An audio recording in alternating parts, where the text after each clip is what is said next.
And another thing I've been picking up at NAB is just the idea of more hyper-personalized viewing experiences. In sports, of course, but across every type of content vertical. But I think specifically for the sports fan, they are very sort of preferential in terms of their viewing behavior. They like certain sports.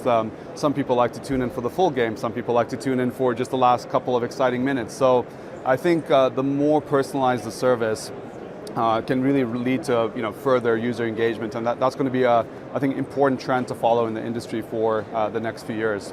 And back to what you said about contextual statistics, I think that area in particular is very exciting. With the real estate, whether it's a lean back platform or lean in platform, the ability to actually have a user generate statistical information that's relevant to them in the moment they're viewing content, that's a very, very powerful way to really engage them and keep your service sticky. So for me, again, as a fan, that's a trend I hope materializes in more and more innovations. I think you're really right. It's that contextualization that really is the key, right? That's what sort of makes it golden. Just to build on one thing that you said, a lot the hyper-personalization, and maybe this applies to you as well, but one of the things that a couple of our partners have done, and I really like, is to not view this sort of personalization as a very Cartesian choice of, what sports do you like, within it, what leagues, and then what teams. Where there's a lot of room for also focusing on an individual athlete that's in the news, the Cinderella story, right? The golfer that's having an amazing run, or the tennis player that's arrived on the scene and is just smashing it. And that's a great way to bring in a non-traditional fan that maybe doesn't follow that sport intently, but picks up on the specialness of that, the LeBron and his record breaking. You pick up on a story, how do you bring that into a sports viewing, right? So personalization, I think, and correct me if I'm wrong, is sometimes also very about an individual, about a personality. Like, do you have some certain individual athletes that you will try and catch their games?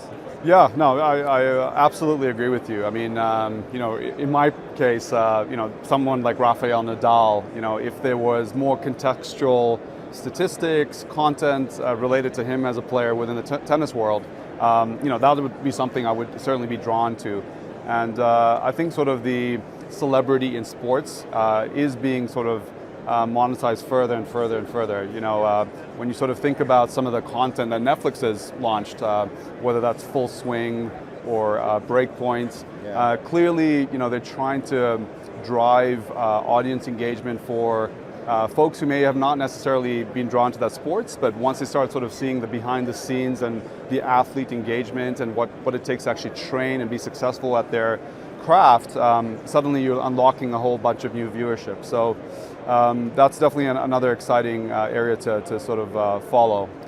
And I think, kind of building upon that, once these audiences actually discover these athletes or sports or different sports franchises, the ability to then draw them back into the digital service that's monetized and that they will subscribe to will be another sort of industry problem or industry challenge to solve. I mean, you don't want their sort of engagement to stop at that documentary or that series. You now want to obviously drive more long-term stickiness in terms of your core proposition, which is live sports.